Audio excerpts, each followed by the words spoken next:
Om Sahana Vavatu Sahano Bhunaktu Sahaviryam Karvavahai Tejasvinavaditamastu ma Vidvishavahai. Om Shanti Shanti Shanti. Om Hari Om Shri Gurubhyo Namaha Hari Om. Supravatam, everybody. Let us begin the 16th lecture of the Purva Paksha framework in the Indic Humanities series. Over to you, Srini Mahoday. Sarvebhyo namaskaraha. Let me just share this thing.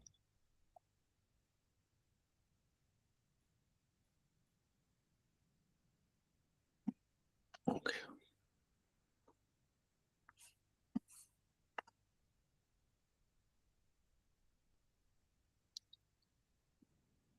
Okay. All right. Can you see it now? Yes, Okay. yes, we can see. All right. So just wanted to recap what we did last time, and we studied dharma is the human conduct as an ethical expression. When truth becomes embodied in the conduct, it becomes dharma. So we also compared, studied what are the samanya dharmas and what are vishesha dharmas. The 10 samanya dharmas are therefore the ethical manifestations of satya grounded in rhythm.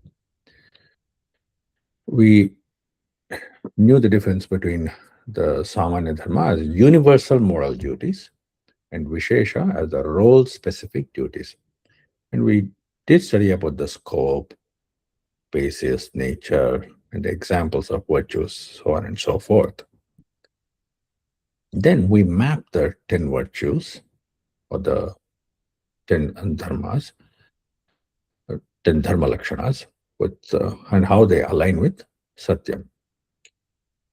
So they are dhatik kshama damosteyam shaucham indriya nigraha dhividya satyam akrodho dashakam dharma lakshanam.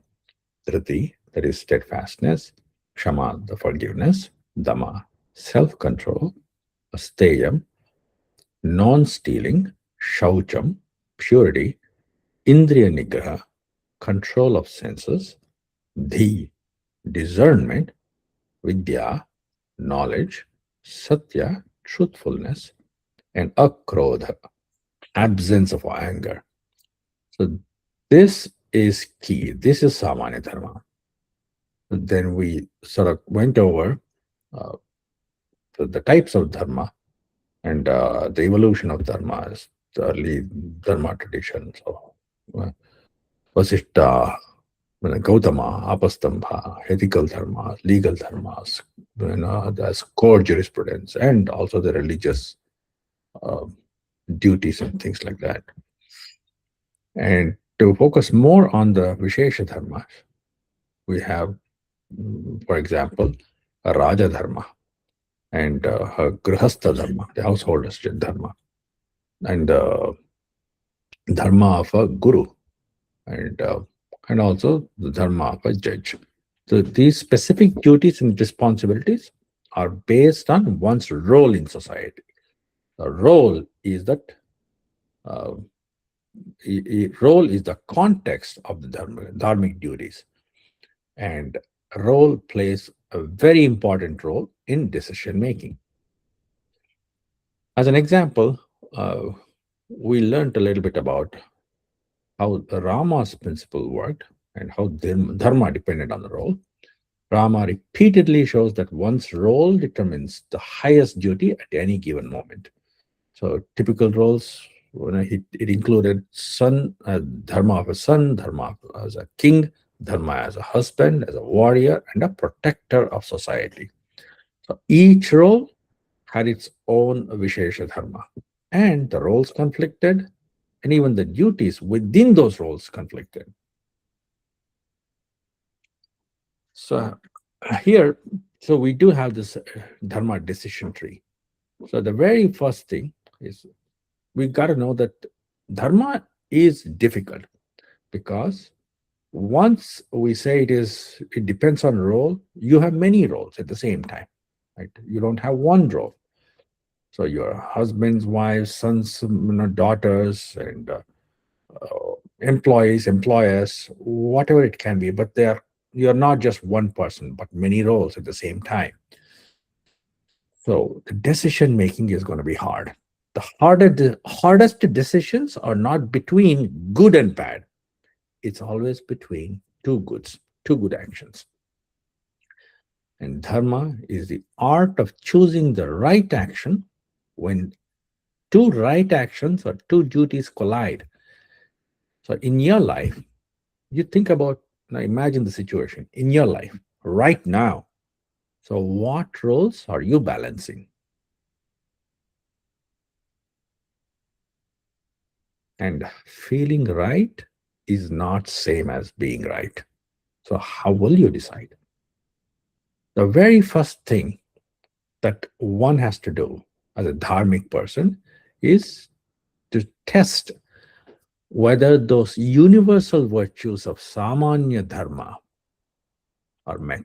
Is it against truth, self control, and non anger, or purity, or anything that we hold ethical and that is humane, right? If that is violated, it is adharma. So that should be rejected first. So dharma is the very first step is not about choosing the right action. It is about rejecting what is wrong. Okay. Then you proceed and identify what is the role. Is the role that of an administrator or within the relationship, son or father or mother or daughter, and whether you are an employee or a soldier or just I mean someone, maybe you are just protecting the society. So what is your role? What's the context of the role? And are duties conflicting? Which role protects the larger social order is the litmus test. If smaller social order or uh, if the impact is large, that is a higher dharma. So yes, dharma is dharmic duties are prioritized within a specific role, and whatever protects the larger social order is what was chosen by the epic heroes.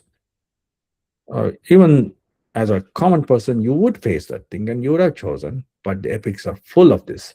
So, because they provide the examples and guidance to life, they always chose the higher dharma. When public order was required, they chose that. When personal duty was conflicting, they chose the public order when necessary. You do see Ruta, Satya, and Dharma in all these places.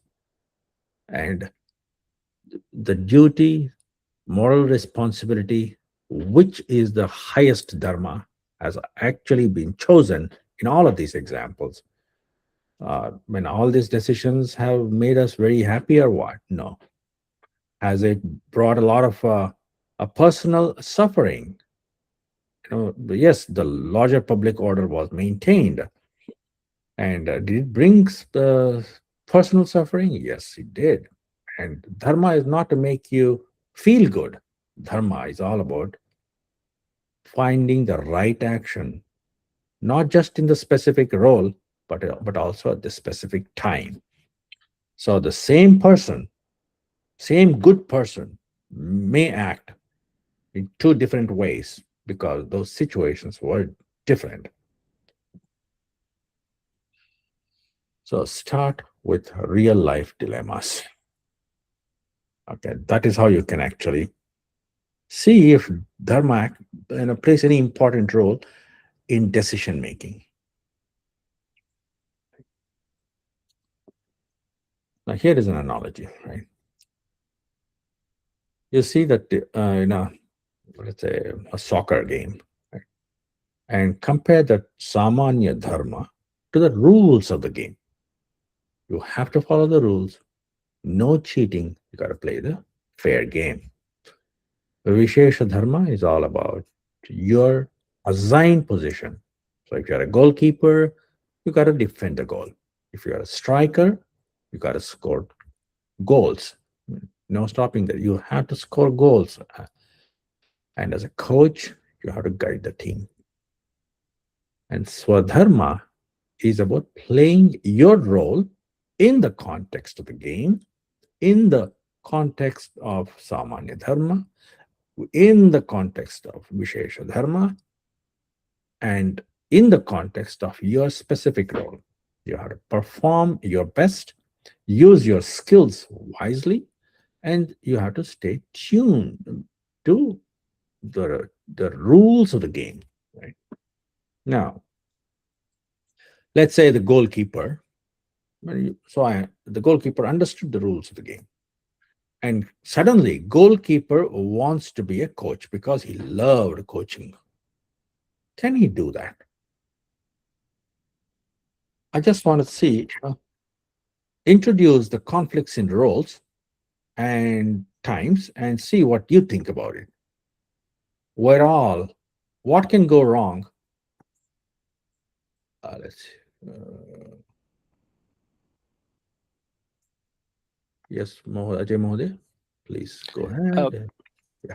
uh, this was something that I've been thinking for the last 2 weeks on our roles and our on our actions, and this where I'm having a conflicting this thought about this is basically, how do you square off what is uh, good for the society but good for the society in the long run?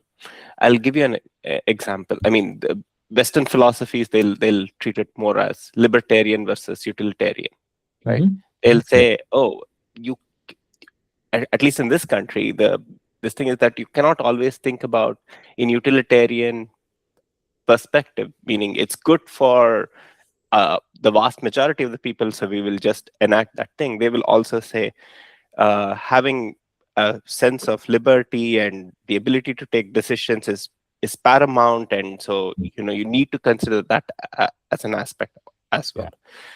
Yeah. The reason is that you might think that you are acting in the best interest of the largest mass of people, but Mhm. that might result in chaos and disorder going Mhm. in the future, and it's Mhm. hard to predict how these things will spiral out. So if Mhm. you don't know what all the consequences of your actions are, how do you Mhm. go about acting here? Yes, you won't know. You won't know everything at the same time. Yes, let's use that analogy because I don't want the discussion to be too abstract. Make sure that you use the analogy and stress test this analogy. Okay, stress test it, meaning see how long this analogy can work for us. Okay, Samanya Dharma is understanding the rules of this game called soccer, right? Whichever game you take.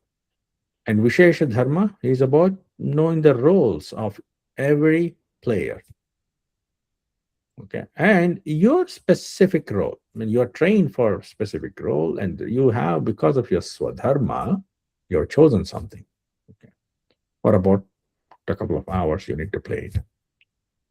Now, using this analogy, tell me, or how would you choose? What are the steps? How I would you be guess making your decision? Yeah. I guess the first thing is uh, you would be your primary role would be to protecting the goal and not to go away from that, right? And First then thing, doing, yeah. Sorry, go ahead. should you know the rules of the game? Yes. Yes. No compromise, right? Good. Yeah. Let's say the rule says, mm, do not harm other players. Right? I mean, that's one of the understood rules of the game. You don't go and hit other people. Just don't harm while playing. Yeah. So now you're a striker. You're running. You're supposed to hit the goal. And there are three people tackling you. What do you do? uh, you will have to obey the rule of the games first. That will be the paramount thing before trying to strike the goal. Yeah, but what's your role? It, it is There is a that of the conflict strike. already, right? You see that Correct. there is a conflict, right? Yes, yes. Okay, conflict is there. So yeah, go ahead. Yes, DCG. Yeah, I think you have to express what you feel. At least you have to raise your hand and say, "Hey," at least talk to the referee in the Mhm. context of the soccer you're talking about. Okay. So you have to say that, "Hey," at least have that direct conversation. Like, "Hey, you see something wrong? Something Mhm. going to be done?" At least ask that question so that you can relieve yourself out of They're that. tackling. You know the rules. Okay, Yeah. they are tackling, and what is it? What is the opposing player want from this thing in this situation? He just wants to prevent you from scoring, right? And any more attempt you're going to make, it will hurt the opponent player. So what do you do? You have to. I mean, like just a minute left now to score.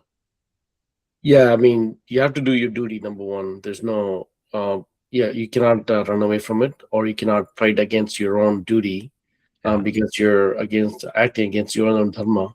yeah. Number one, or personal sanctity. You do have to speak when possible, and you have to express your concern. I think those are the two that you can start off with, but you If cannot he like, doesn't score, he's going to lose. yeah, I mean, so be it. Like it's not under your control.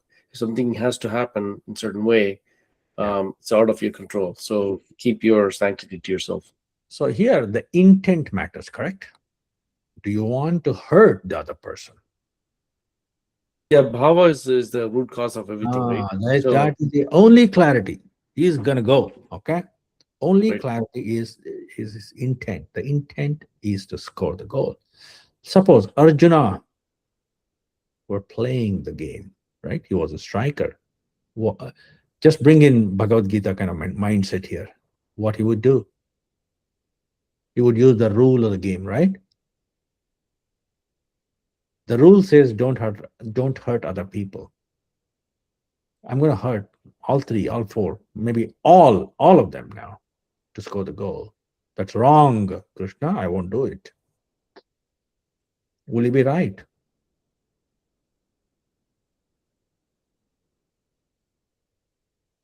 No, actually, the thing is with, not just with the soccer game, with generally right now people who are supposed to keep some order, supposedly chosen in some level or capacity, Mhm. are the ones who don't have the vision or the bhava, Yeah. not at the individual level nor a group level, being able to do this. So I see that in. We can think about all that. I mean, no, we are trying to speak for the other person, right? I'm actually talking about you. What would you do? Because anytime we don't know the intent of the other decision makers, that's always the case. I mean, it can be in the family, it can be your own spouse. Trying to question the intent can go wrong. You agree? Yeah, that's always the case, because if the intent is to be clear and right. Mhm. I would say right is subjective, Mhm. which way you look at it. You have to have the relationship already there established. If it's Trust. one time, Mhm. if it's a pattern, then you have something bigger to worry about. Mhm. If it's just onesie twosies, Yeah. then it's something that you can deal with at a low level. But if it's a common occurrence and if it Yeah. becomes a Even here, norm, using the same analogy, everybody knows the rules of the game, and everybody is a player, trained player, coached by coaches. So you trust that their intent is not to hurt other people because they're that is the adhikara they came in. So you got to understand the context. So you do. I mean, Samanya Dharma is understood.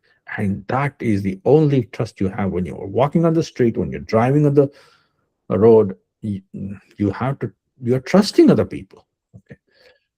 Then there's no self harm or there's no intent to harm others. That's why you're driving. Okay. That is Samanya Dharma. And Arjuna, as a player, when if you just stretch that analogy, he's saying that I might hurt three, I might hurt four, I might hurt all others. Therefore, I won't play this game. Okay. This is when Dharma came about Swadharma, right? And here you go. Let's see. Yeah. So you have to know the rule, Samanya Dharma. You have to know your role, that is Vishesha Dharma, and you have to play your role rightly. This is so Dharma is not in one layer, Dharma is in multiple layers. And in each role, again, there are conflicting actions, and that is why it is complex. So let's understand a little more. Right? What does Rama do? You see that he would always ask, who am I in this situation?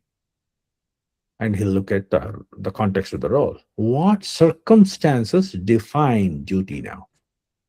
You know, which action preserves the larger order?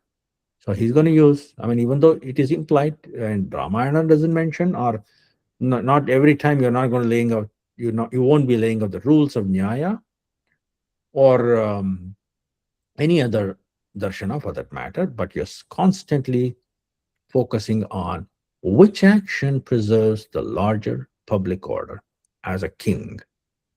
Rama was doing this thing, right? And he was examining all the evidences, the inference, and all of that. And he chose the higher duty, deterministically every time, and interpreting the Vedic commandments. Now, look at let's look at the most controversial topics of Ramayana. Vali Vadha. I want you to just discuss a little more on that thing. And if you know the story, you know how Vali was killed, right? Concealment. Rama had to hide behind a tree, and Sugriva had to face, and Vali was killed by Rama. Okay, go ahead now. What do you think about the situation? Was it right or was it wrong?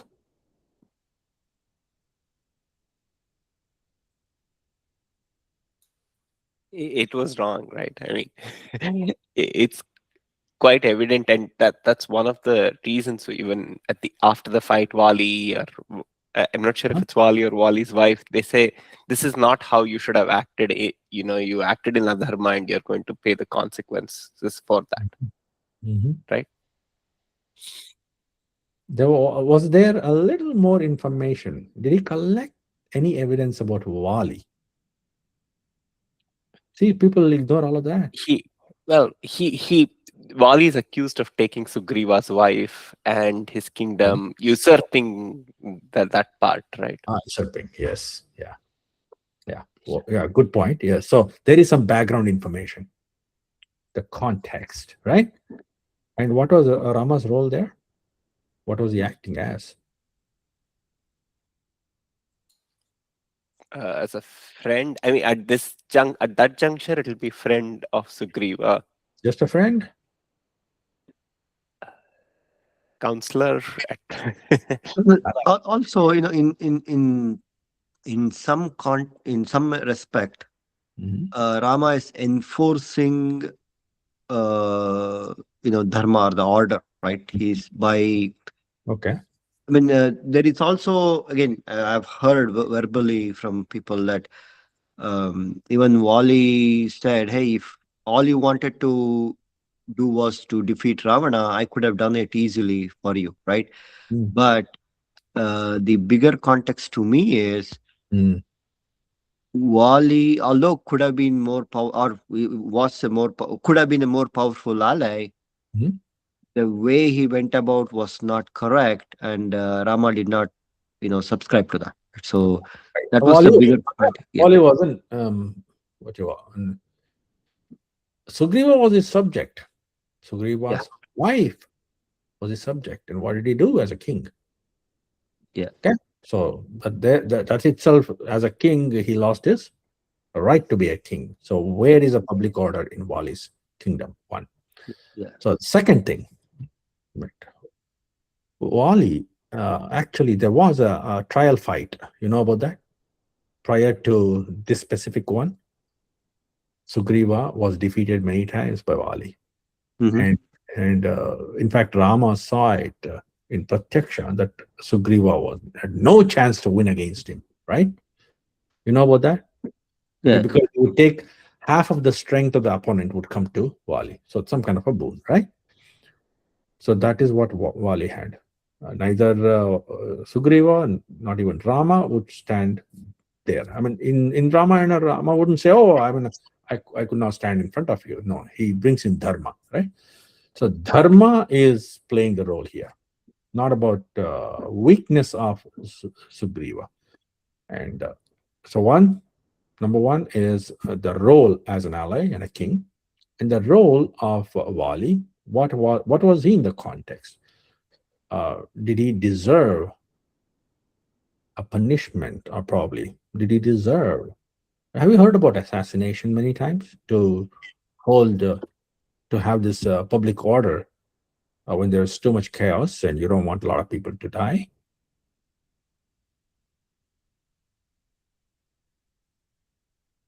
So that was done. Yeah. Yeah. So you may not agree, I may not agree, and Wali may not agree, but did it uphold a larger public order? Was it dharma to prevent large scale violence? And who are the kind of people that were supporting Sugriva? Hanuman, Mhm. Jambavan, all these people, right? So Sugriva had to get his part, and a lot of good people were on Sugriva's side. And Rama had entered into an ally, and he had to protect Sugriva. So there are multiple layers of dharma playing here. It is not always, dharma can be conflicting within the same role, but you see that the larger dharma was upheld. It may be hard for you to just digest it and then accept it, because people tend to think in terms of absolutes. Dharma is not absolute. It's contextual, highly context sensitive. Ishimori. So just a related question, but does it feel like end of World War II was similar concept of putting the atom bomb at specific spot and saying that, hey, let's end this, So I'm just trying to get the context of like the rules of the game and everything else, but then US just goes and bombs, right? So Okay. you know what I mean? So the direct impact was still contained at one spot instead of world going chaotic, which was the case back. Yeah, I mean, I'm currently, because this is such a vast topic, we are not going to be using this specific political topic, because just there are many layers again. What we are trying to understand, the reason we are using the epic heroes as examples here is because the epics give you the context. Epics also will tell you dharma is complex. Epics also, they'll tell you how the characters felt at that moment. There is personal suffering. Nobody is saying no. And there is a sense of, oh my God, I didn't deserve this. Why did you punish me this way? Yes, it exists. But we do know that Sugriva was a better king. And the consequences were good. And the role of Wali was wrong. That we know. So when you know the context, when you know the rules of the game, the Samanya Dharma, when you know the Vishesha Dharma, the roles of every person involved, we know that thing. And then the Swadharma, which is somewhat more subjective later. But when they're all aligning with both cosmic as well as social order, and protected a lot of people and limited the violence or unnecessary violence. Violence is always there, okay? Unnecessary violence. And if that is the nuance or the nuanced lens that we can you can use, then we understand. And in political context, we do, but in this class, we may not have all the liberty or the time to go through each layer. But you can actually map it out in your spare time and see. Yes, Modi. More of a micro question, not a larger geopolitical sort of a question. So understood that the Ramayana gives the dharmic view and like the approach, how you apply nyaya, and then you assess through the environmental analysis and the allyship that Yeah. exists, and where is the more weightage or more of a more dharmic group, and then bring that analytical view, and how obviously you have to do the full background Yeah. in study and everything else. That's what the nyaya, the whole analysis part is, understanding the everything about somebody or some group of people, and then coming to the table, right? And then making a decision, and that the decision was probably individual decision, not a group decision, because you have to act and make sure you get executed at the right time at the right moment to bring that dharma back in order, or stop everything, right? Yeah. So So in that context, dharma is preserving an order where chaos is limited, and I mean it's never eliminated. Right? Chaos is limited. You only work with 10 to 20% of the information. Okay, you won't have all the information, and whatever that is known to you, and that is how you're going to act. it is still that low, 20% information. That's like fairly low, because you have to make a judgment on Yeah. what action to Can it take. can even be low? Actually, it can be. I mean, in many it is said that people say you won't have all the information, especially at higher levels of your Yeah, leadership. organization. Yeah. So to bring that question to the micro level, so nowadays what's happening is that at a family level, what's happening is that people who are supposed to keep the order, let's say the elders, either the parents or parent who are with the parents, like they are not making a decision.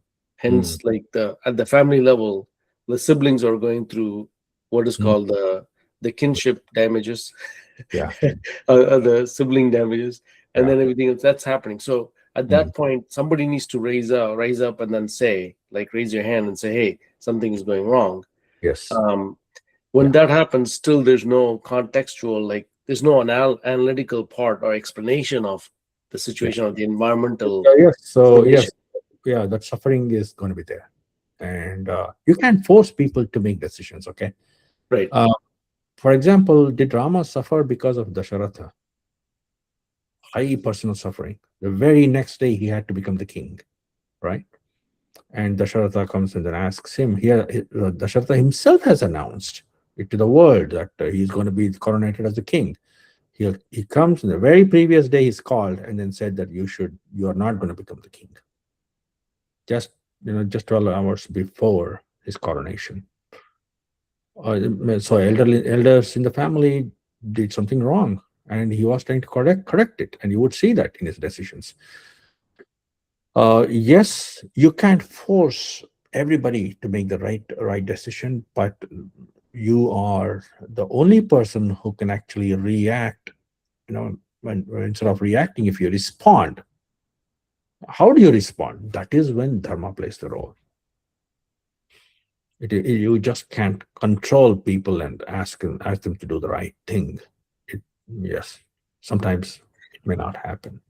That's a great point. How do you respond to the situation when adharma is being placed upon You somebody? check your role in the context of the role, and if in a way between, hey, I have to raise my voice now and then tell this elderly person, whoever it is, to make the right decision. If it is not made now, the consequences will be worse, and it just gets.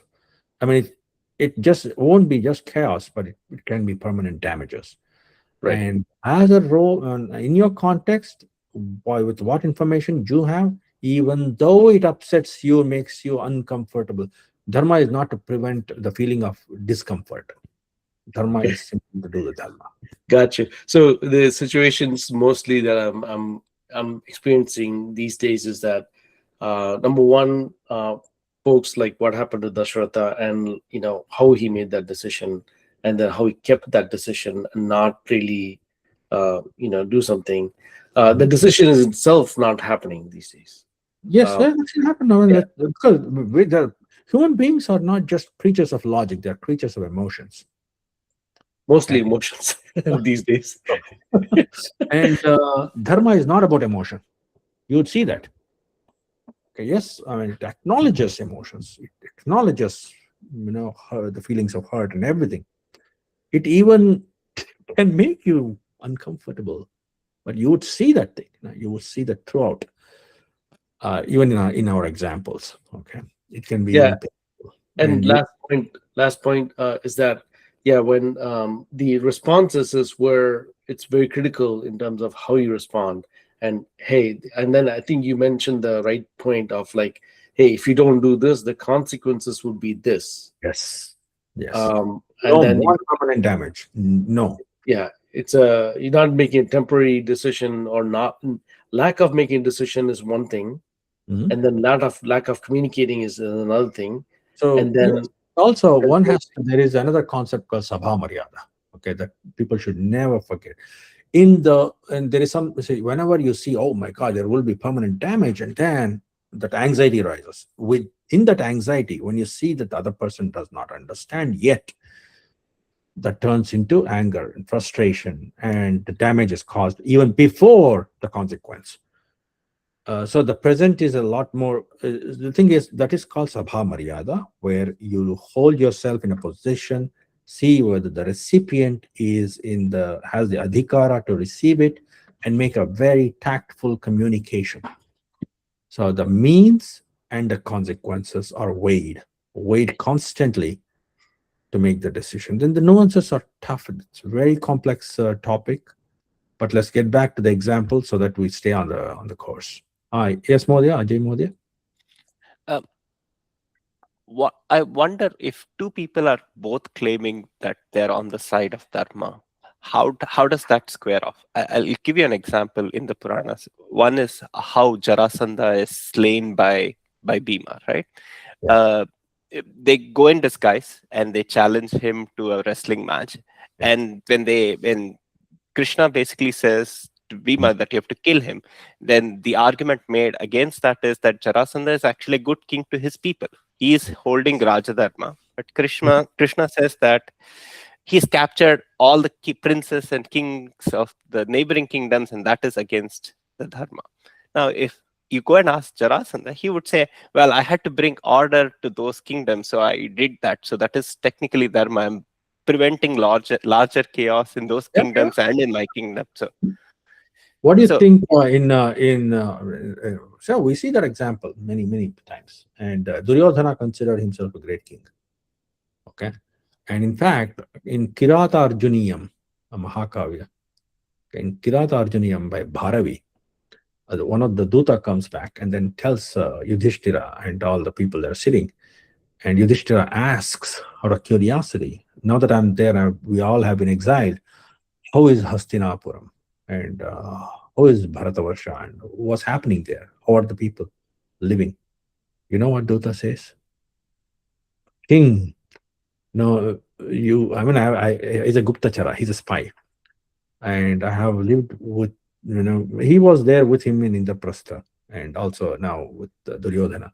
Says, this Guptachara says, now that you are gone, Duryodhana wants to prove that he's a better king than you. So he is so pleasing to his subjects. He's so his administration is actually faultless, and he does so many good things, and people are so happy. Hearing which, Yudhishthira is worried whether he's going to be accepted as a king. These things are always there. But what has he done? I mean, he had subjected his own kits and kins and had made murder attempts many times, and now he's performing versus doing one's duty. If I'm very good outside, to, let's say, I behave well, and I'm extremely tactful, I'm extremely good socially. I come back home and then shout and scream and be full of anger with my kids and family and all that. Am I the same person, or I'm just performing for social approval outside? Can you distinguish your role as saying your dharma is met on the outside, but your dharma is not met on the inside at that point? I mean, you can, your dharma is as a householder, you have a dharma. As a social authority, you have a, you Right. have, yeah. Right. So you're not meeting your dharma as a householder, but you are meeting your household, your role Dharma is as not an. just performance, it is also, being in alignment with your swabhava, being in alignment, as a good person who does not cause permanent damages and bring chaos in the family, right? So there are many such. You can argue either way. I mean, it happens even in case of Rama. Let's go back to Rama's case, and you would see that happening. Okay, and it'll be very interesting what happens, right? So now let's go back to use the same dharma game analogy of Arjuna's test case, right? Samanya dharma is all about following the like example, rules of the game: justice, balance, non-cruelty, shama, dhamma, steyam, shaucham, indriya, nigraha, duty, responsibility, upholding the order, and all that, right? And Arjuna is there in the war field, and he says, "Do not harm." He is a samanya dharma. I'm not going to harm anyone, right? And Vishesha Dharma was his assigned role, and is a Kshatriya, a warrior, and a striker who has to take action. And in the battlefield, if it's a just war, it will restore order. And that was the purpose of the war, a larger one, okay, larger Dharma. And in the so Arjuna is saying, I won't fight, right? He abandons the role in the middle of the fight, and then he just cries, and he's all full of anxiety because he can't choose what is right. Dharma as a brother, a cousin, and a grandson, and he knows that people are going to die. Not just people, not just soldiers. He knows his family members may die, his sons may die. Okay, he may not have any sons, and that happened. That happened, right? And but Duryodhana, there are very, very dearest ones on the other side. They are going to die. And not just that, he says one more thing. They are my people. Okay, they are going to die. There is a lot of attachment. And he had waged many wars, and he had killed many other people, other grandfathers, okay? But only because it is his grandfather, his teacher, his cousins, he's suffering. There's a lot of, look at the red colored, red colored portions of this slide. And you do see that there is not only he is using the rule to abandon any action, he's also grieving. Is he happy? No, he's highly attached to the outcome, and he says that everything is going to go wrong. There's no point. And Krishna is saying something very, very interesting. He says, you got to play your role. You have to fulfill your swadharma. Look at that. He's not talking about many rules. He's not talking about all of these. The whole Bhagavad Gita is a decision-making framework, especially with swadharma. He's going to be talking about that thing. And what he said was, like, you as a warrior, you have to fight for justice.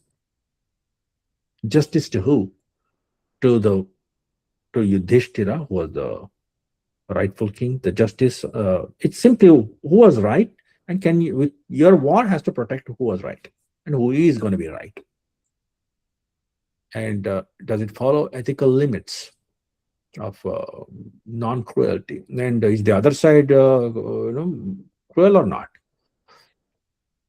And you have to act. The only thing that protects you from this suffering is you have to act without ego. Do not be attached to the outcome.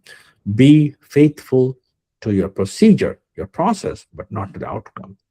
Do your duty, because that is the thing that you have. As Swadharma, with your aptitude and attitude. You're chosen and you're trained to be a warrior.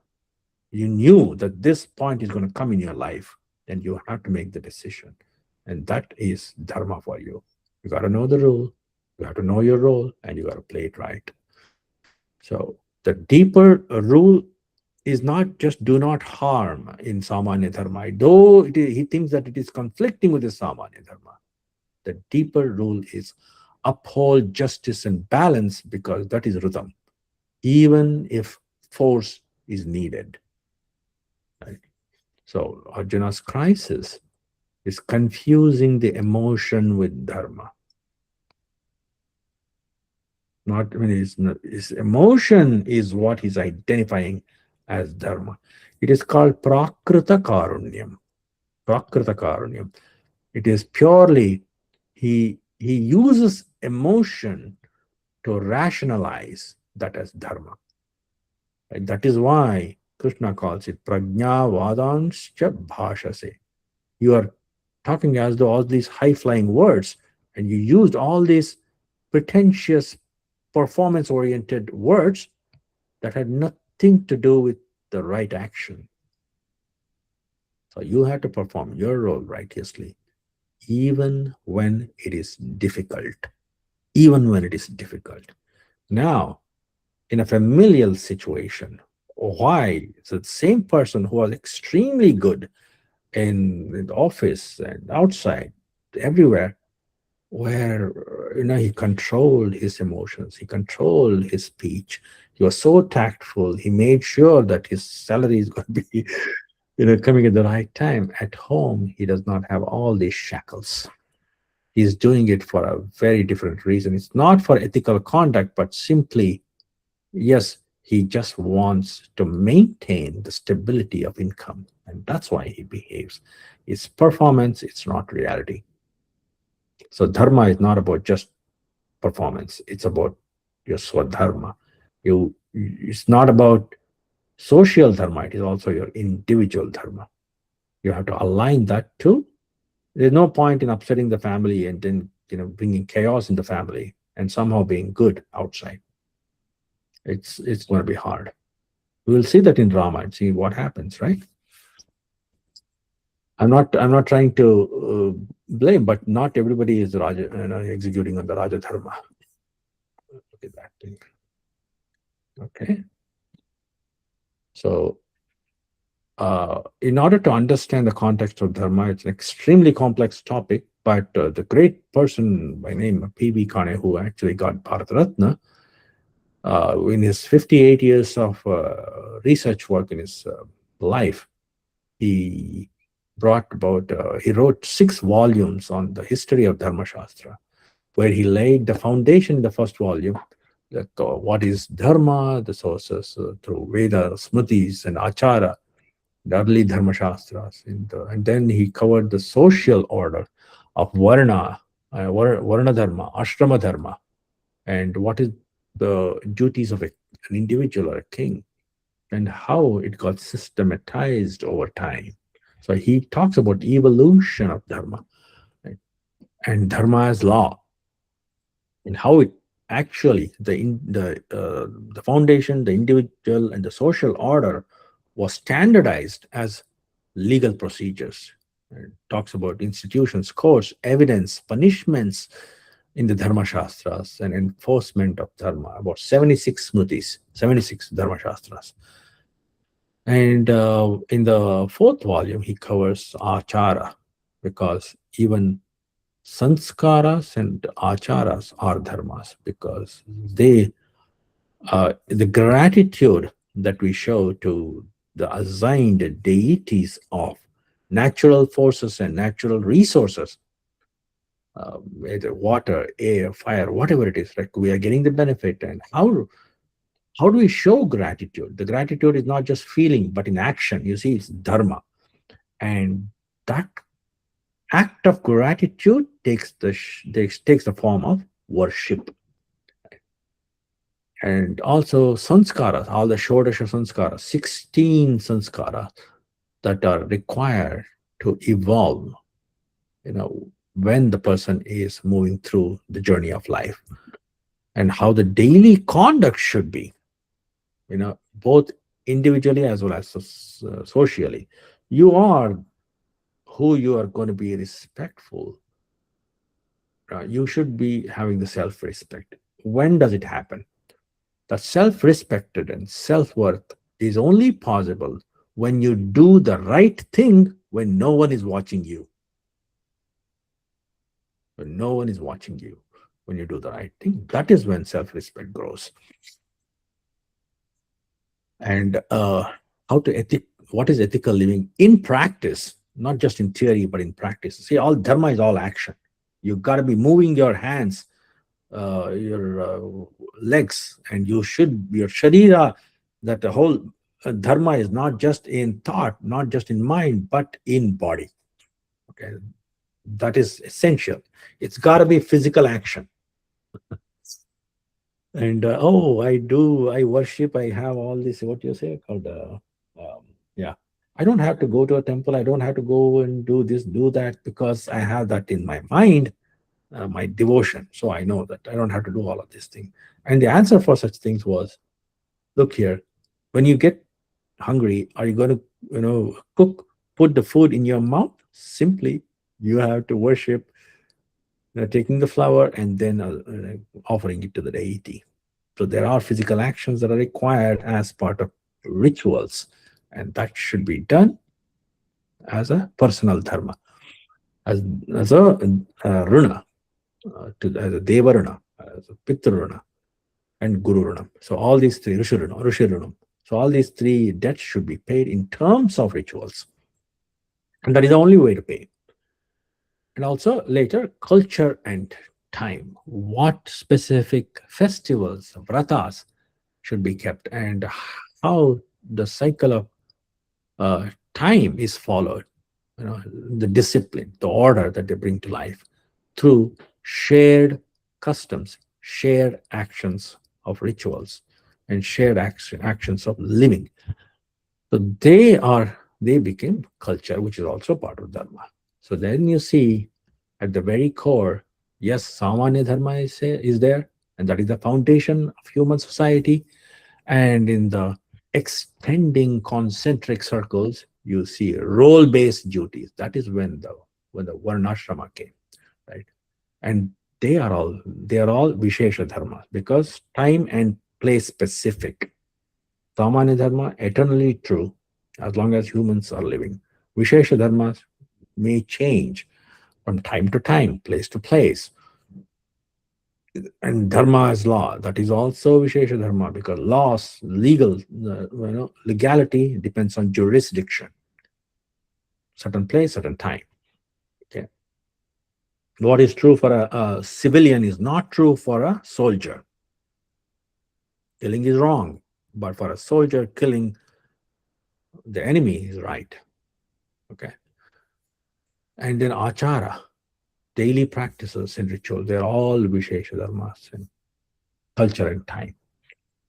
But you do see the Swadharma playing a role here as part in the context, right? Playing a very important role. And Swadharma, why Swadharma? It's finding your own natural inclination, because that is rhythm. And everybody is gifted with that kind of Swadharma, but there are many factors in society that will prevent you from realizing one's own Swadharma. Swadharma doesn't say that you should become a programmer. Swadharma is about realizing that you have an aptitude for analytical thinking, or an aptitude for building things. So that is the very underlying principle is the Swadharma and not skills. And people should not confuse skills for the underlying patterns or inclination that aligns with one's own nature and helps the society. So not only Swadharma is beneficial to you, but it's beneficial to the society as a whole, to the family and to the others. So in all this in the context of in the Swadharma and the Vishesha Dharma, you have to know your role, your position. and the principles. So this framework helps you that to know that dharma is layered. Dharma is not one specific thing. It is layered. It is complex, but it has an order. It has a framework. It has a system, and it is lived reality. So until this point, any question? We're going to go through the decision making and how people decided. Maybe we should do this, and then we come back again if it is not clear. So because we all our decision making does not happen in the as samanya dharma, because it's the rule of the game. It's samanya dharma is the dharma of our social life as human life here. So that is somewhat assumed, right?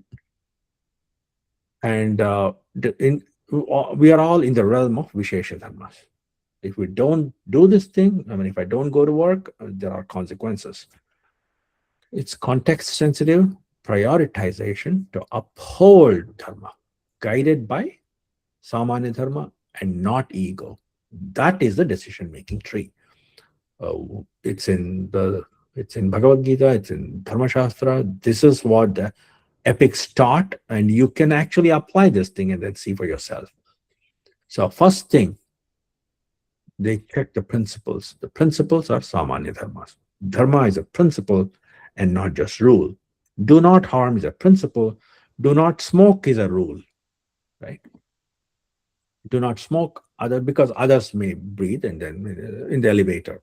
So rule is very specific. Do not smoke in the elevator. Do not harm is samanya dharma. But can you come out of the elevator and do the same thing in the hallway?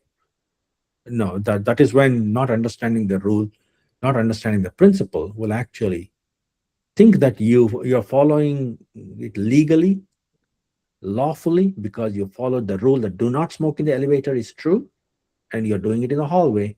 If you are still harming the other people there, right, still is not dharma. You may be legally right, but ethically wrong. So this is how you check the principle. Does this violate the core dharma? Yes, then it has to be rejected, right? And no,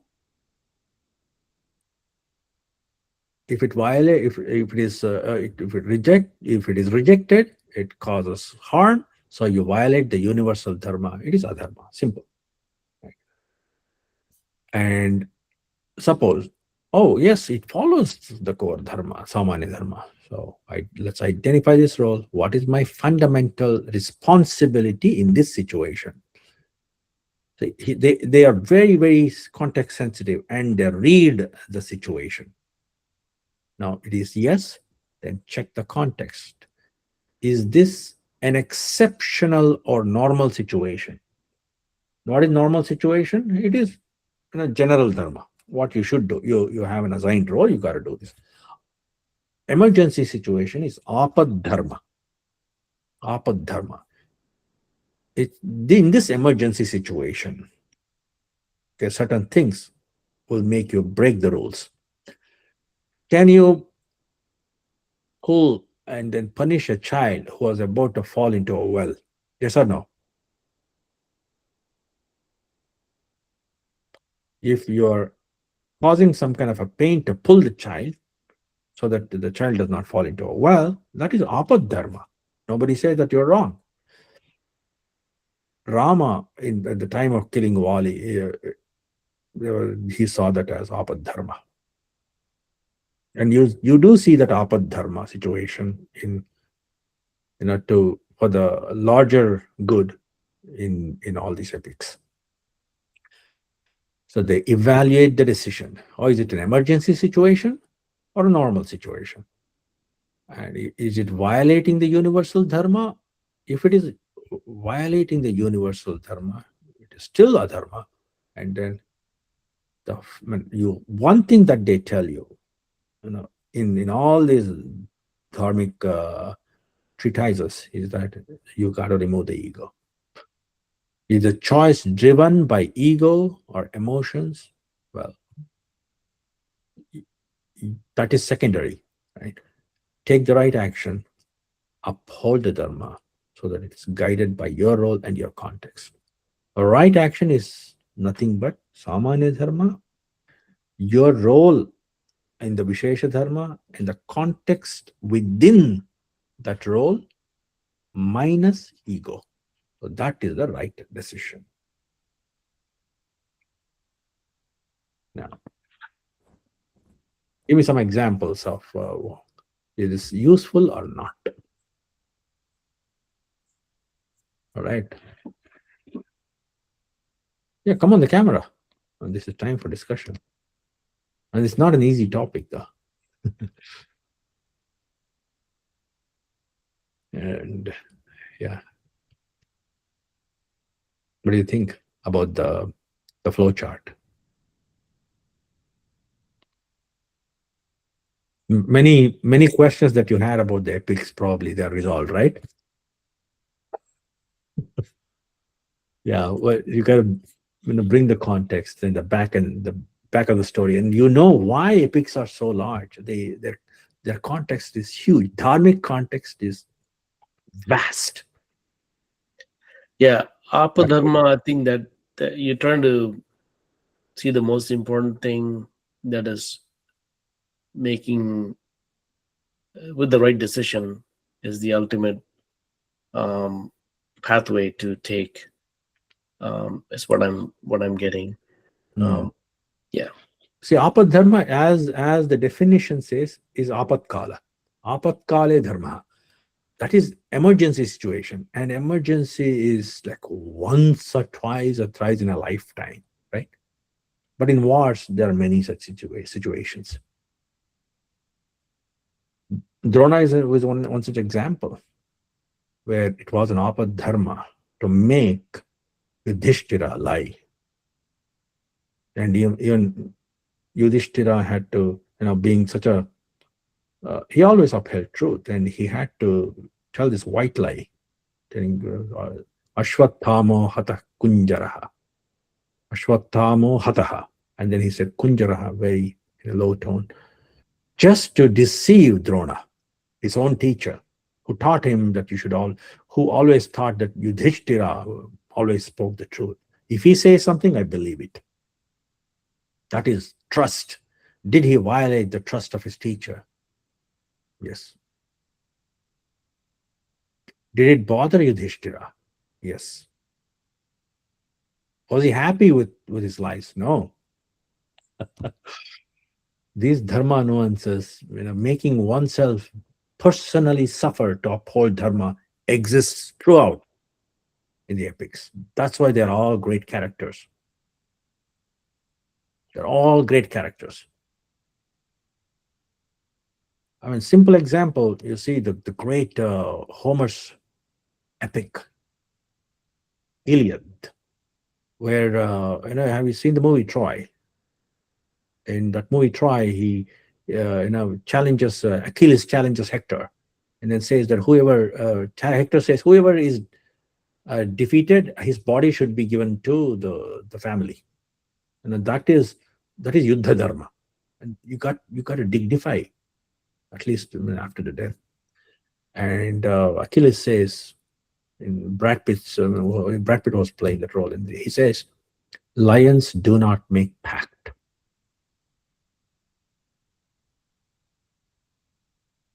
It's a powerful statement from Iliad. And after killing Hector, he drags his body for 12 miles.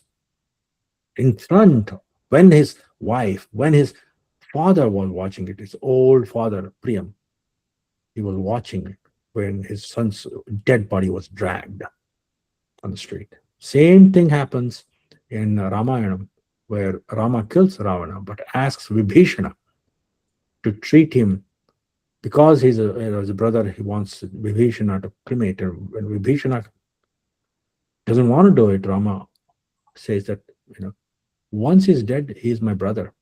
I see he's not my enemy. I don't hold grudges against enemies, and I will cremate him as my own brother if you don't do that, Vibhishana. That is why Rama is worshipped and Achilles is not. this that awareness of his role, once he's dead, it's over. Okay, so this is how the heroes are different. You do see that in Iliad, and whether it is Ajax or any Greek hero, amazing great epics. They all pull their hair and cry and all that. Uh, but Rama is completely at peace when he does that thing. That he detaches his ego. Is So there is a difference between the heroes, right? They're all wonderful epics, but one is a Maryada Purushottama, and the other is not. Okay. I wanted to ask this in context of Mahabharata. Mhm. At the there are always these upakates which add this thing. You don't know which is the official version versus not, right? But one this thing is that the Pandavas, after giving up the throne, after all the wars, after this thing, after ruling, they go to Himalayas to ascend to Mm. this thing. And in the end, Yudhishthira is the last to die, and he ascends the last. And when Yama takes him to this thing, he's shown the suffering of his brothers, and he sees Duryodhana sitting on that throne. And then once he makes that realization, that I shouldn't. The explanation that's given to him is that because you told that lie to Drona, and that caused the death of Drona.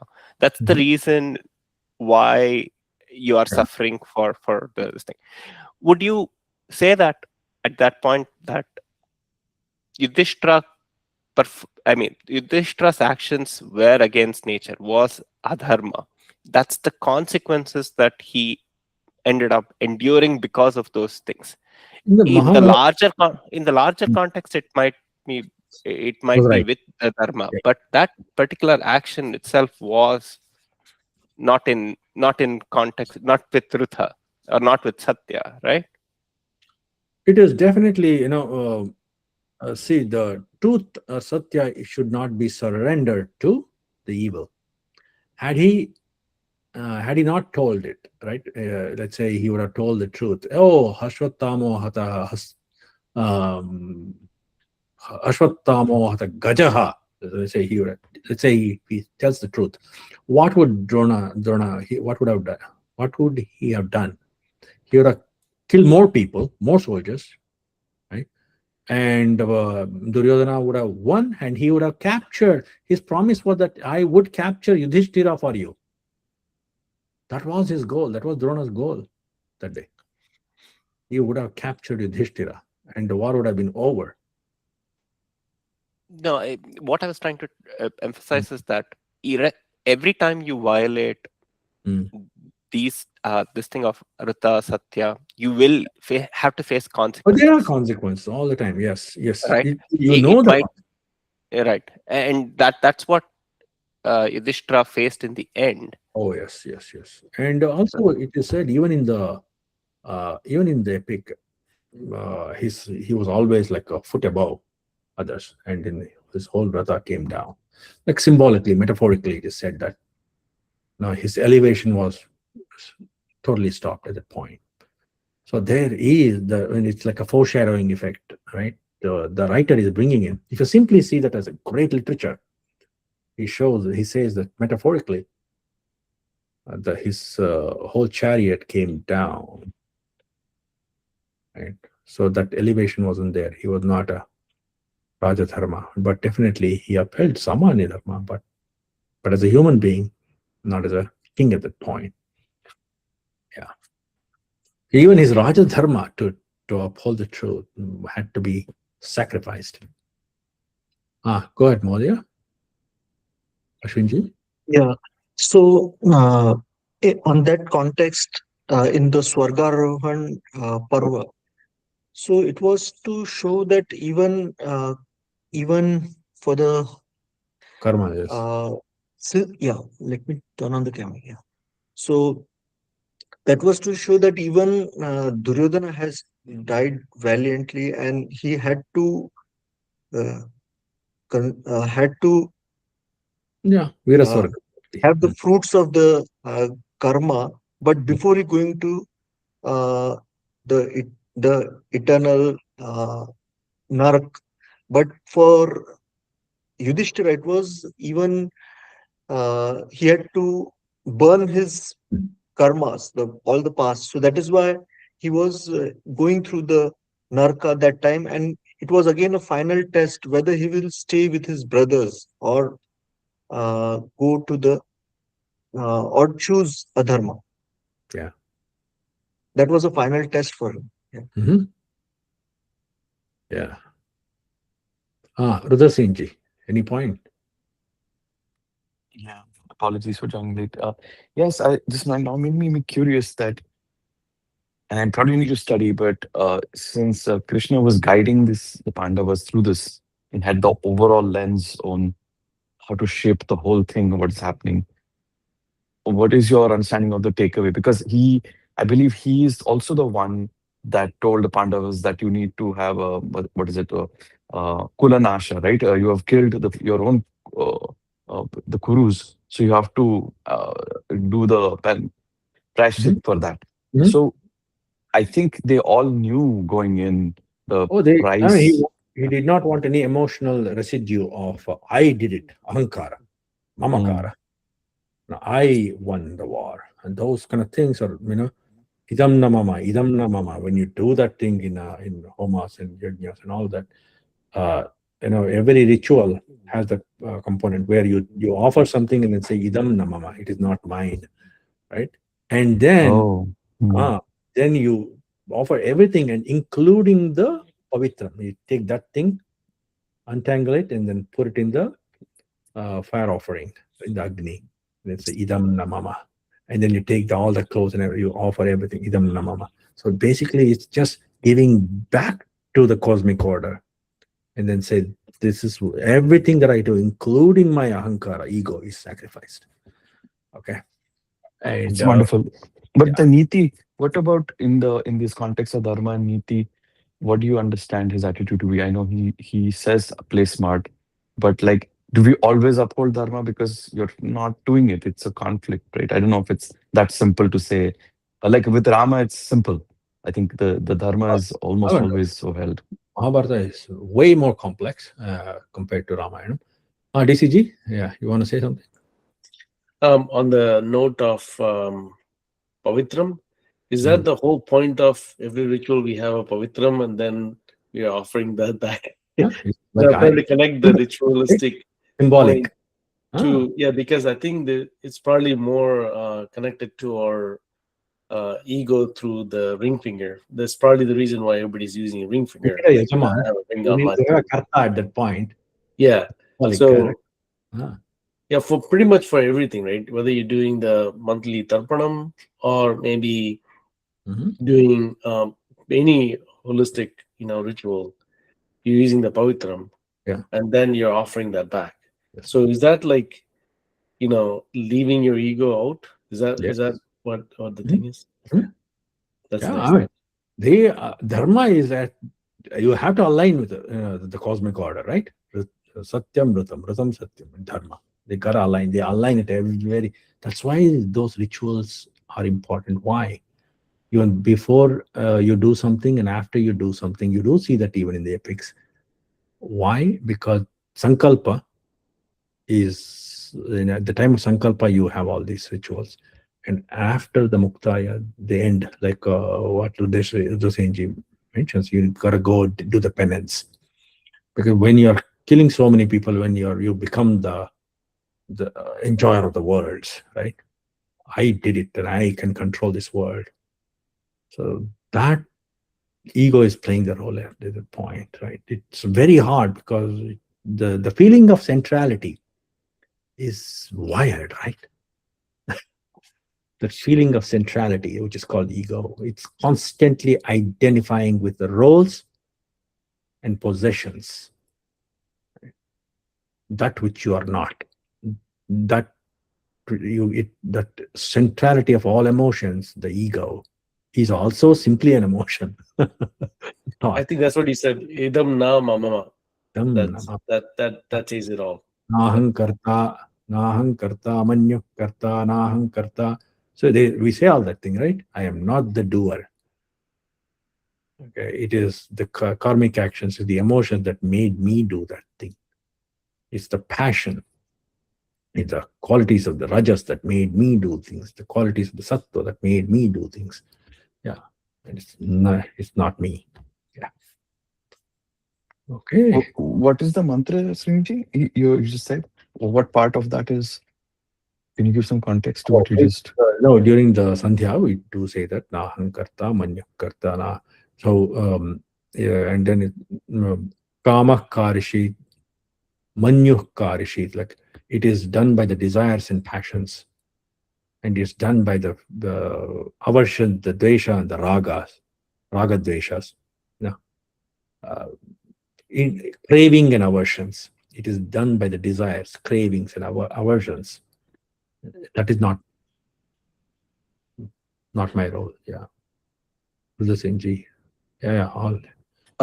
Yeah, just give me an interesting thing. As I read a little preview of a book called "Skin in the Game" by Nassim Talib. Mm. He's a really well-known author, and Yeah. but I'm not saying the whole book, but the point is to bear responsibility, and this has Mm. been a big point of confusion for me because in this whole thing, when we dissociate, which is very important, um, how does and especially with dharma, because you need to do we need to then bear and how do we bear responsibility for those actions? Like where does it happen? Because if it's both the truths are there, then very easy to make this as a way to scapegoat consequences. So if the ego is like if that isn't all real, it's all shells that are doing it, right? It would be good to know the where those ideas or accountability land within the dharmic context. You are responsible for your actions as long as you are in the Vyavaharika world. There's no escaping from the karma because prarabdha has started. Even if you take the prarabdha karma, which has already started, it's like an arrow shot. It is already moving. So that is body. So the body is going to experience the prarabdha, arabdha, prakrishtaya. It has already begun yielding fruits. So you are enjoying those actions. A good body, you're actually enjoying it. Okay, prarabdha karma. Right? And then there is sanchita karma. You choose certain actions, and that is like using the credit card. Every time you're swiping it, you can use it for the right or the wrong. So at some point, somebody is going to ask you. It's all accumulating debt if you're using too Yeah, much. Sanchita who's karma. who's paying the bill because then it's the ankara, right? Yeah, So yeah, yeah. the ankara shell will say I'm doing it, but then in the yoga philosophy or everything we say you're not the ankara, so that it And feels like it it's you're feels when you're scapegoating. swiping it, somebody's going to catch you. That is the agami karma. That is going to come. Who is So you can't and escape. Advaita, you're not there, but it's confusing because where does it land? Like, what's the substrate, right? Who is it the avidya me that is going to have to operate at that level and say, yeah, it's me, I chose that, this is I'm suffering, I'm going to do more, all this. So the drama is happening in your thinking, I'm experiencing, Yeah, I'm yeah. suffering. As long as see, Jivanam, life is Ishta Prapti Anishtanasham. Jivanam, getting what you want, getting rid of what you don't want is life. And that is decided by ego. Right. So yes, there's no life that Ishta and Anishta is not there if there's no ego. And it will go through all the karmic actions. But that, we are talking much before that, right? That is the end point. Whether you should have that doership or the enjoyership. Okay, I'm not the doer. The doership has to be relinquished, and that's the end point of all actions. But in the dharmic realm, the decision is made layer wise, and that is what we are trying to get uh, from this chapter on. You see, this it's all about, hey, is there an attachment emotion, right? If it is there, I take the right action. Okay, I have to reevaluate the decision, right? And then I uphold the dharma. But at any point, if I have ego, whether it is in the as a victor or as even a defeatist can have an ego. Oh, I am defeated. I am defeated. You are not the one. Your role has been defeated. So anyway, that is all detachment of the ego. But given a role, you see this thing. You have all the varnashramas, right? Brahmana, Kshatriya, Vaishya, and Shudra. Brahmana, you can map it to knowledge. Someone that teaches knowledge and scholar, teacher, whoever. Kshatriya as an administrator, politician, anybody in the administrative roles with larger impacts, leadership roles, and king of the warrior, and Vaishya, the trading and producer, and that kind of thing. And Shudra is about services, supporting, and general public. We look at this in the primary duty, the Vishesha Dharma is identified. Knowledge for Brahmin, the protection for Kshatriya, the wealth creation for Vaishya, and the services for Shudra, and the execution of actual duty, an action-oriented people. See, always the artisans and the Shudras will have the most amount of wealth also, and they enjoy the fruits of the wealth much better than others. Okay. For example, a Brahmana, his conflict is always about whether I should be telling the truth because he accumulates a lot of knowledge versus safety. Many times you tell the truth and you can face difficulties because of that. So what gets priority? It's the truth with compassion, not safety for him. Why? Because knowledge is the one that sustains dharma. He must not distort the truth. He should tell the truth as is. That's why he was appointed as in many decision making as a support, so that he gets the right inputs. Speaking truth to power, but wisely. So that was the role. And Kshatriya, the leadership positions, about having the justice or bringing the order. Right? It's always about whether should I be compassionate or just. And what is the priority? The priority is the justice of the order, or justice for the king and higher level politicians. Order is for mid-level leaders. It's about bringing social stability, which depends on the protection of dharma. Rama in Vali Vadha, example. Vaishya, it's all about wealth creation. Now, is it profit or ethics? That is the conflict they'll have. So it's always fairness and ethics that should take priority. That is when the economy can support dharma and it won't exploit. So honest trade versus cheating. So he has to choose honest trade because it's enormous power in being a Vaishya. They can destroy the economy if not. Shudra, they always face the choice of loyalty versus justice. Right? Should you be loyal or just? You can be loyal to a don.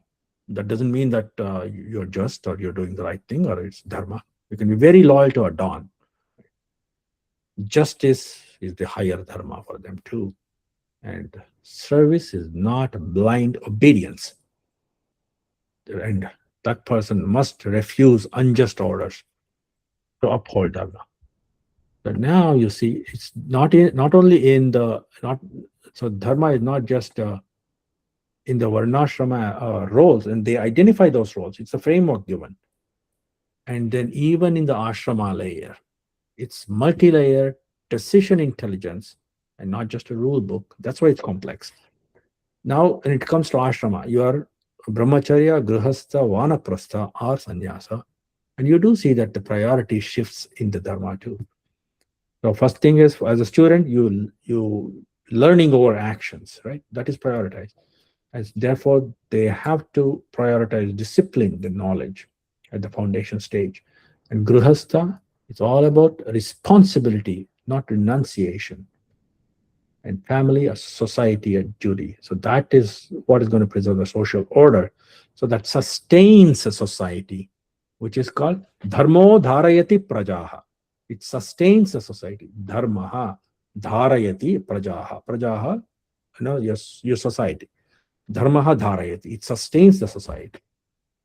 That's why it's important to be to keep that order. Family as a unit of society. Right? Vanaprastha, withdrawal from social duty, that can happen in retirement. And you do see whether or not you can map varnashrama everywhere. You can map this ashrama dharma everywhere. It's always there. After 50, 60, you do see people retiring, and they want to retire in their minds, if not physically. But reflection or detachment should get higher priority, and that is the transition phase. And sannyasa is the universal over social dharmas at that point. That is when they're completely detached, and moksha is the only priority beyond roles. So you do see, well, we can come to jati, it's a big topic later, but jati dharma, and that's important one too. So we have just given the foundation, and that is going to be super important. And how to see that thing. So with that thing, I'm open for any questions now. Darshan Mahodaya, please go ahead. Yes, Mahoday. Uh, this is wonderful, Ji. Thank you so much. I think being s- we are in US, so we're so much away from our land, and discussing these things at a depth, which is wonderful. And I think many of the things that we are discussing at, uh, I mean, Sriniji is at a different level, but everyone in this group, they are more at a Pandita level, I would say. In-depth knowledge about our Puranas and Itihasa. Most of us are trying to get into that um, and trying to understand it. But my question more from the practical perspective is, hey, I am whatever the stage I am right now, we are discussing all this, which is fantastic. Whether I would have known all this, not all this, but at least some part of it when I was in school or when I was in college, how would that play in my life? What difference it would make? And the reason I'm saying this is I'm attending this dharma parenting workshop by Arsha Vidya Center, and many of the people are from India. These are parents. These are parents of like elementary kids or very small kids. Many of their questions are very basic. So my understanding is most of our population doesn't even have 10 or 20% of the knowledge that we are much at a higher level, whatever the discussions happening out here. So what should be our duty? How should we bridge this gap individually, or if we have to advise somebody who is in the education area or in whatever the influencing area, how can we bring this to kids, and what might be the best way? Uh, one level is obviously this is at our level we discuss this and we apply this at whatever the level we can. But my question is, as a group, how can we influence this and how can we make it broadly available? And um, should that be taught as some subjects in college or in schools? Uh, yeah, just a question. Right. So yeah, anyone else? Anyone wants to take it up? Yeah, please talk to. Let's have a discussion with Darshanji. I want you guys to participate. Apply dharma as a scale, apply dharma as an action, and apply dharma for an institution.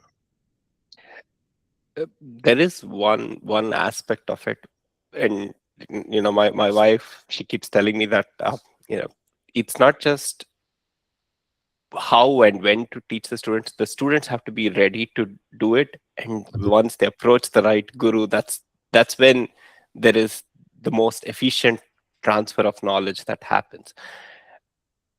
I don't know if you can teach things to kids, especially younger kids, when you cannot give that context, certain aspects of it, right? You can tell them Puranas and this thing, but certain aspects of it you will only understand because life for us does not happen until you grow to a certain age, right? Until you get to college. At least for me, uh, I did all my education back in India. I was completely dissociated with that subject, with everything, with our culture and this thing. It only came to me as a realization after I came to this country, that detachment basically said, oh, I want to re-engage with this. I want to understand what is happening.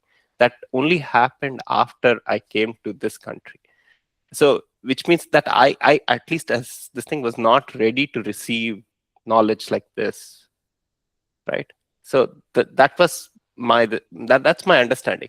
So, which is why we have to teach. If you are planning to teach kids, you have to teach it at a very basic level and then build it up slowly so that they follow this.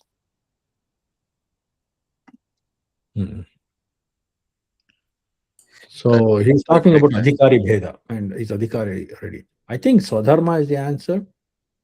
So where you don't wait for an action, you just have to see, is that your natural inclination to spread? And if so, don't think that somebody else has to do it. You go ahead and then do it, even bits and pieces. Just go ahead and then put it into action. Ours is a practice-oriented behavior. You don't have to be perfect. It's not a system of perfection. So perfection is a type of disease, right? A perfectionist mindset is a type of disease which prevents you from any action. So implement that. Go ahead and then do what is aligning with your natural inclination to spread it. The Upanishads declare in Shikshavali. Yeah, I think Pravachanabhyam na pramathitavyam. So you cannot dissuade it. Don't go away from Swadhyaya and Pravachanam. You have to share that knowledge. And even if it is in small bits and pieces, so yes, scale is the end point, but the sopana kramena, this is step by step. Yeah, there will be the moment you start doing something and then talking about it, you see that vibe attracting similar-minded people. Mainly even making people aware that these things are available. These are the things how you can apply things. Even or suggesting few books or channels. I think that itself, people are not aware of these things. Many people don't have right resources, even though we think that it's such a connected world. So for example, in my uh, connections with parents, sometimes the Gurukula app, right, it has so many great uh, uh, stories and all that. People are not aware of Gurukula app. So just letting them becoming aware can change a lot of things. So I guess, yeah, just sharing is a great way, I guess. Yeah, sharing, and because there's overload of information. Prioritization is key, and that is dharma too. Yeah. True, The, true. Oh, so I don't see. Oh, okay. Sri Pawaniji, Radhika Bumaji. You want to share something? Yes, DCG. I'll just reply. Just wanted to see. I don't want anyone to be like feeling something. I know that they all want to say something. If you're listening. Okay. All right, DCG, go ahead. Yeah, one comment I would like to say to Ajay ji is that I felt the same way, but I came in after high school, so my college was an eye opener for me here in the States, bachelor's degree that is. Of all the places, I went to Rutgers, and I took a course of in Hindu philosophy because I needed an elective, right? And I'd never spoke Hindi in India. and I came here and I met more Indians from different states, which wasn't possible back home. So I can totally relate to what Ajayji is saying. Exposure, like what you're saying, the awareness, exposure, and the venue, all Mhm. three are highly necessary. And the Yeah. fact that Ajayji, you're feeling it or you're getting it is because you're supposed to get it at this point of your life, whenever it started. So if they all come together, if you're supposed to if it's meant to happen for you, it's it's meant to happen. So that's why it's happening, and not everybody is privileged to get this type of engaged view or even having these conversations and for awareness, and then to the next level. So perfection, as you said, G, you're never ready Never to ready. act. You're never ready to act. You just throw in, just like you pushed into a pool and then start swimming, right? That's the best way of learning. I mean, Uh, who else? Krishna said, Swadharme nidhanam shreyaha, paradharmo bhayavaha. When you find a Swadharma, you know, even death is better than, it's okay to be imperfect when you find your Swadharma. Even when not, you want to do something perfect, there's somebody else's paradharma, even if you do it the right way, it's not going to make you happy. yeah. There's no, yeah. Sri So, Pavanaji. one second. To Darshan Ji's question, how do you engage? I basically volunteer as a sub at the Sai Temple for teen classes. That place is a great place for me to connect with kids, to teenagers, to just have a conversation. Everything starts with the conversation and a discussion on a focused topic or somewhere topic that could have some points around a topic. That's when you start having conversation with kids that are not yours, Mhm. somebody else is in the community. um, then you have these conversations, then you open up topics, then you engage, and then you basically create a focal point to connect with the community.